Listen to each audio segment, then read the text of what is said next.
Hello, everybody. My name is Lindsay, and I am going to be making videos on everything esoteric, deciphering lies. I'll probably be doing a couple on just random videos about lies. But I wanted to get on here and let everybody know who I am and why I think I'm qualified to do what I do. And at the end, I'm going to tell you what I do. So, I was born to my mother in 1983 with the last name Swan. My biological father did not want me. I'm okay with that, but I did have to go through the shadows to get okay with that. I thought there was something wrong with me for the longest time, but there wasn't. I had 12 ear infections before I was 2. And that is significant because coincidentally my gene key 43 is the shadow of deafness. And that shows up 3 different times in my equation. It shows up every single genus, Venus, Pearl. It shows up in all of them. So that is a big catalyst and shadow that I've had to overcome over the years. And coincidentally, it's Gene Key 43, and it is about the art of listening to yourself. And I'm 43 years old, and I'm just now starting to listen to myself. So, yeah. And I was adopted at 2 years old by a guy who I could not ask for a better father. I could have been a better daughter. I was angry for no reason. Let's just say that. I mean, there was probably reasons behind it, but I was angry all the time when I was growing up. So when I was at a young age, I got diagnosed with ADHD. I was in LD classes my entire school years, all of them, up until I dropped out. I was reading those books, See Spot Run, See Jane Jump. I was reading those books. So, yeah. I was overweight, picked on, and picked last. So, I have that under my belt, if anybody can get behind that, being the black sheep of the family, of school, of everything, kind of being left out. I was 9 years old, and I got a hip replacement. Found out I had Perthes disease. So I do not have a left hip, and nowadays it is a challenge because I do not know when I'm going to be able to for a hip replacement. I don't know if I'm really going to want a hip replacement. I've gotten so long without it. As long as I do physical therapy and make sure that my leg is limber, I'm good. But some days I wake up and I might not be able to walk or sit or stand. So it's a challenge nowadays. There was an incident with my grandfather. It was after 9, between 9 and 12. I don't exactly know how old I was, but I avoided an incident that could have resulted in shadows. And anybody get my drift on know what I'm talking about. So I avoided that shadow frequency with my grandfather. He had me pinned in a corner, and I avoided that. So I had my first boyfriend in 5th grade, and apparently him pushing me on the playground was a program that I developed of it's okay for guys to push you around. So every boyfriend I had after that was kind of a pusher-arounder. But they didn't show their true colors until a little after the fact. I met them. My sister caught up to me in school. In junior high, she caught up to me. So that was kind of cool, having my sister in the same grade as me. But I also failed, so I just process things different. It's not... I like school, I like learning, but I don't learn at their pace. I process things so different than any other thing. In high school, I started doing Adderall. I was 14. I had to go to LARC for that also, the drug place for young children. Me, my sister, and a couple of our friends. Um,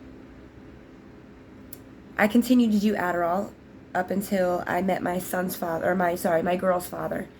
At 17, I moved out, moved in with him, dropped out of school as soon as I hit 18, became pregnant.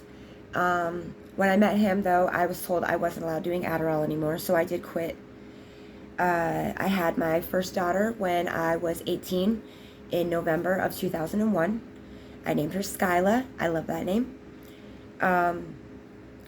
And after we got an apartment before she was born, like way before she was born. But I jumped ahead of myself. But we got an apartment, and then he started showing his true colors, being abusive, controlling, telling me what I can and can't do. He got to do whatever he wanted. That seems to be the pattern in my guy phase. Every man that I have got to do what they wanted, but I had to follow their rules. I wasn't allowed. I didn't have friends. I didn't go out. Yeah.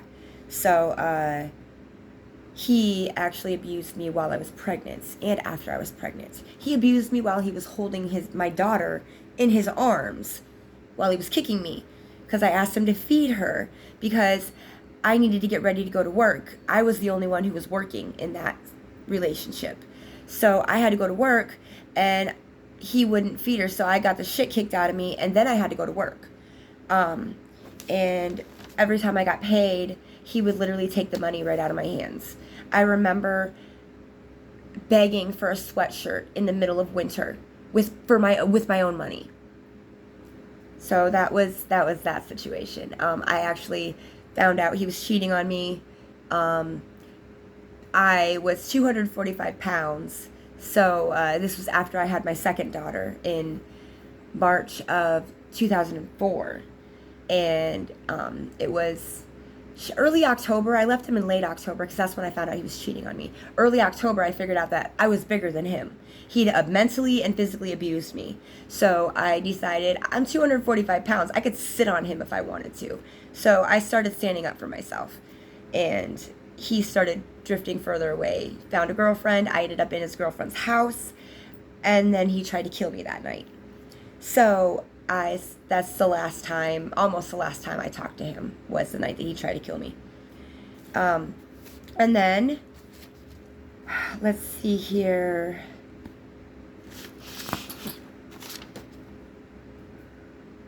Oh, and then I got a job at Walmart in 2005. Got my own apartment. I was steady by myself.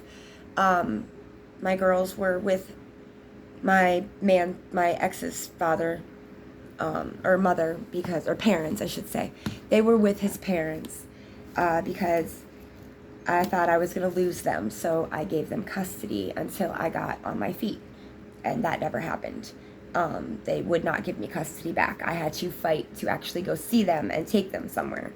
But they got strong, they got older, and they realized that, yeah, it wasn't me that wasn't coming to see them. It was people keeping them from me. So yeah. So I worked at Walmart in 2005. I met my son's father there, and we clicked. We had fun. Fun. He introduced me to meth. I struggled with meth for 14 years in the relationship with him. It was literally it was a relationship. Yeah. His parents did not like me, for one thing. So, yeah, and he came with a 2-year-old daughter, which I love. I still love to this day. She's awesome, doing really good. She's had her ups and downs, so I'm very proud of her. And then I had my son in August 2006, and I went right back to methamphetamines after that. We were together off and on, fighting constantly. We did have our good times, mostly adventuring times. We did have our good times. But that was a very abusive relationship, physical, mental. Anything that a person could do in the relationship was done. He tried to kill me a couple of times. My son saved me.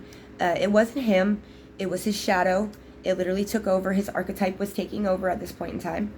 I can see that now. But at this point, I had to live through his shadow frequency so that I could teach what I want to teach nowadays. So that was a lesson learned for me, and actually built me to who I am. So I'm very thankful for that relationship and thankful for what he taught me. So, all right. I also developed the skill of people reading because I had to tiptoe around him. I never know what kind of day it was going to be, so I literally had to read his energy before I could follow through with our day. Let's see what else. I don't want to leave anything out, like that major. If anybody wants me to do like an in-depth video on each relationship, what I went through, to actually get the point of what I've actually been through, I'm just touching on it. So if you want me to make separate videos, go ahead and let me know in the comments. I can do that. But I just want to get an origin story out there for everybody, letting you know who I am. So after that, we were dabbling in and out of drugs, and then he started selling drugs. And we got raided in 2019. And that right there is when my life got turned upside down. So he got hauled off to prison in October, and I had no place to go but his parents' house. So I went over there, and then I broke up with him because and I had another little side relationship that taught me a little lesson, and that was over quick, like 2-3 months, I think it was tops. And then I got back together with my son's father, who was in prison at this point. I gave him everything, gave him money on his books, made sure he was taken care of, talked to him every day. And So in January 2023, I was talking to him on the phone, and this is when my life took a turning point. He growled at me. I told him I wanted to do something, and he growled at me over the phone, literally told me I wasn't allowed to do it. So I was done at that point in time. I was doing work on myself for 3 years. Saturn went into my sign as soon as he went into prison. It was 3 years of nothing but work on myself, and I found myself again. So that's when my life started over. I want to start by saying, the wilderness is not what you think in the Bible. The wilderness is something that I went through. I didn't talk to anybody. I was huddled in my bedroom. I had a whole apartment, and I did not fix it up. I didn't make the living room up. I was in my bedroom. I was ignoring the world until I finally got that spark that I'm like, what am I doing with my life? I'm meant for more. So then I started the work on myself and the shadow work. And that's how I figured out that my ex was living in his shadows, just feeding off of my energy, portraying or projecting all of his anger and shadows onto me. So that's when my life started. I do have more to share, but that is when my life started. So this is going to be the first video of 2 videos in my origin story. So I am teaching shadow frequencies. I am taking people through their shadow mirror into their power self, and we are going to integrate it all. Everything you have pushed down, every nitpicky little thing that you don't like about yourself belongs to you, and you have to integrate that. So I am offering a curriculum and a program for people who are ready to find the antique gold that has always been there and bring it into the light. I'm in this boat with you. We are all in the same boat working through this shadow frequency. 2027 is a pivotal moment in our entire existence. We are finally getting the frequency to bring heaven to earth. Heaven is a frequency, not a place you go to when you die. So I'm going to leave that here, and I will do another video, and then I will explain what I'm doing in my channel.